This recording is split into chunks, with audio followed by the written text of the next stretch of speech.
This week in news surrounding Israel, we're continuing in our story of woe unto those that call evil good and good evil. So stay tuned once again for all the details.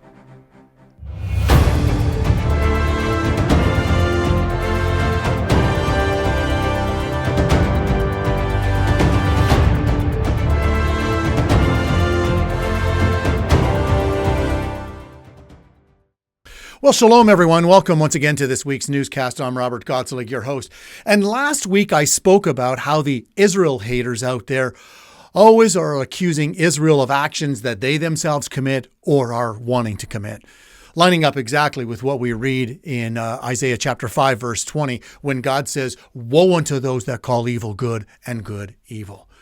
You know, I'm amazed at how the world stands alongside Hamas instead of Israel. And I've said it before, that if the world can't see the difference between them, then they must have been handed over to a reprobate mind that is incapable of thinking clearly. Such was the case last week, as I reported, when the Palestine Solidarity Regina Group organized a lecture at the downtown Regina Public Library Film Theater.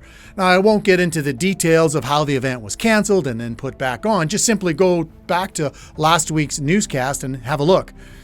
But I said I was going to report on how the Israel bashing night went. And so here's the follow-up. Of course, the theater was packed as I attended. There was standing room only. And from the applause of the people there for Jeet Heer, the keynote speaker, it was evident that they were not there to support Israel. No, not at all.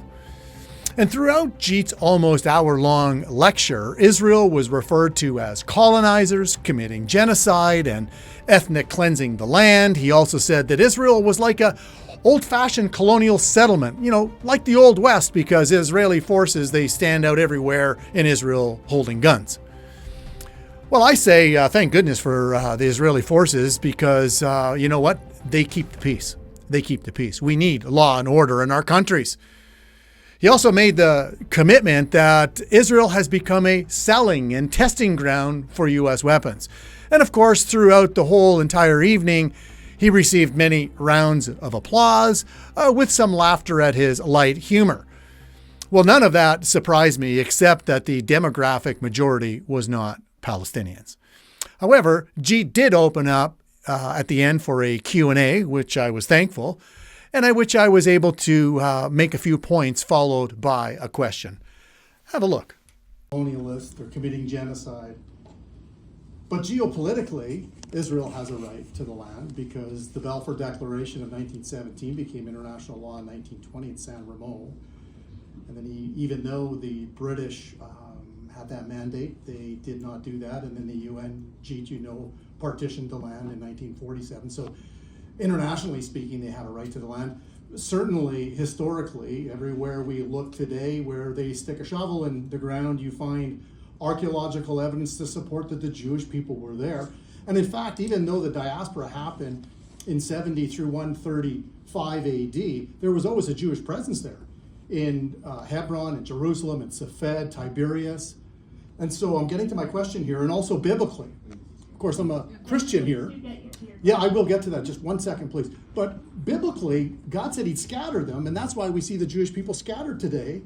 But he also said he'd regather them in the latter days, and that's what we see today. And he'd rebuild their waste cities. So my question is very simply, what do you make of the mantra from the river to the sea, Palestine will be free? Because that means no Jews allowed in that land. So do you acknowledge a Jewish presence? I'll address I think it's a good question. I'll address all those points. First of all, the governing coalition in Israel is the Likud party, along with other smaller parties that are to the right of Likud. But the Likud, their charter, basically says, from the river to the sea, this shall be Jewish land. So, like our very many leaders are openly calling for the expelling of Palestinians from the region.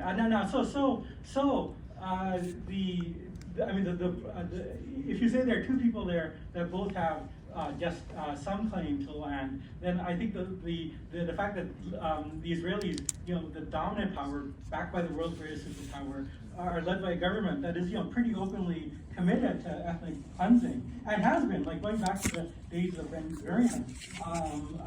And that's sort of troubling. Whether, the Bible, well, it also says we should be stoning witches, and there are witches here in Saskatchewan. Do you want to join me?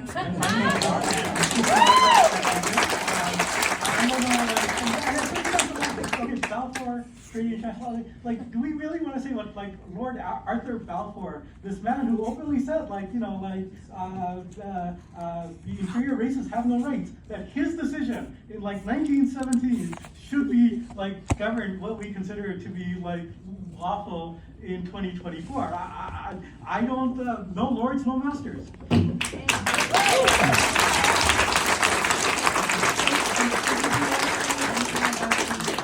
Manufacturing lobby? The arms manufacturing, I think.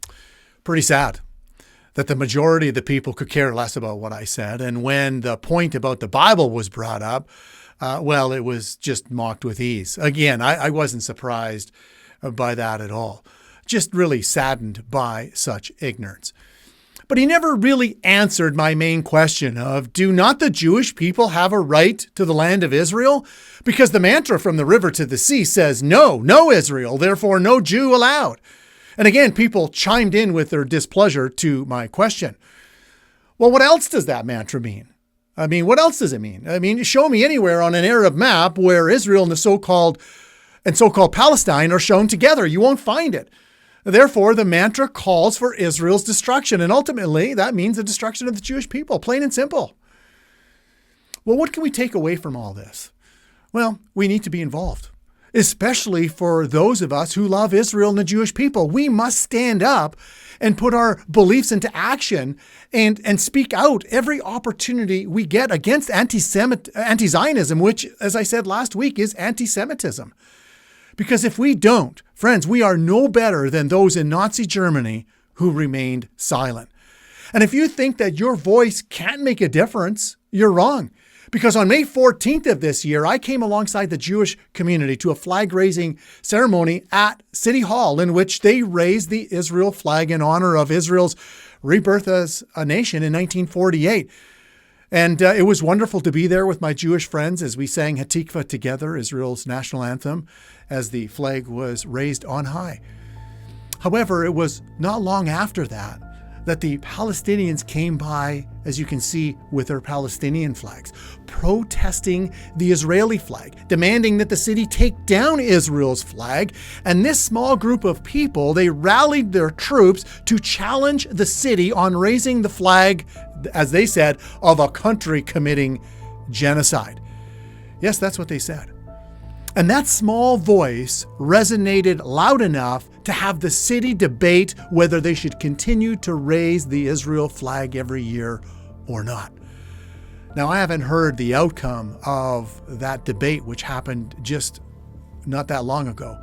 But I hope that the city doesn't fall into the stupid lie that Israel is committing genocide. And if you're not sure what to think about that, watch last week's newscast because I covered it there.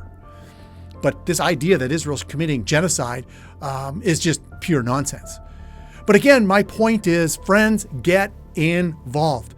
And a simple way that you can do that is by sharing, and subscribing to this newscast. And together we can get the word out to more people. Also, you can write letters and make phone calls to your elected officials. I believe that is one of the greatest ways that we can get involved, is by reaching out to those in authority, to our city councilors, to our mayor, to our MLAs, to our premier. We need to get involved, and you can do that by writing letters or making phone calls. Attend the protests, as I did the other night, and attend Israel rallies. Show the Jewish people you care. Reach out to them. Go to the synagogue and say, look, we're here as Bible believers to stand alongside Israel and the Jewish people. And in us, you have a true friend. Do something, friends. But just don't be on the sidelines being silent, because your silence is deafening. And that really reminds me of a story that Erwin Lutzer told in his book, Hitler's Cross. The story was of a Christian man living in Nazi Germany. Let me read to you that story. I lived in Germany during the Nazi Holocaust. I considered myself a Christian. We heard stories of what was happening to the Jews, but we tried to distance ourselves from it because what could anyone do to stop it? A railroad track ran behind our small church, and each Sunday morning we could hear the whistle in the distance and then the wheels coming over the tracks. We became disturbed when we heard the cries coming from the train as it passed by. We realized that it was carrying Jews like cattle in the cars. Week after week, the whistle would blow. We dreaded to hear the sound of those wheels because we knew that when we would hear the cries of the Jews en route to a death camp, their screams tormented us. We knew the time the train was coming, and when we heard the whistle blow, we began singing hymns. By the time the train came past our church, we were singing at the top of our voices. If we heard the screams, we sang more loudly, and soon we heard them no more. Years have passed, and no one talks about it anymore, but I still hear that train whistle in my sleep. God forgive me, forgive all of us who called ourselves Christians, yet did nothing to intervene.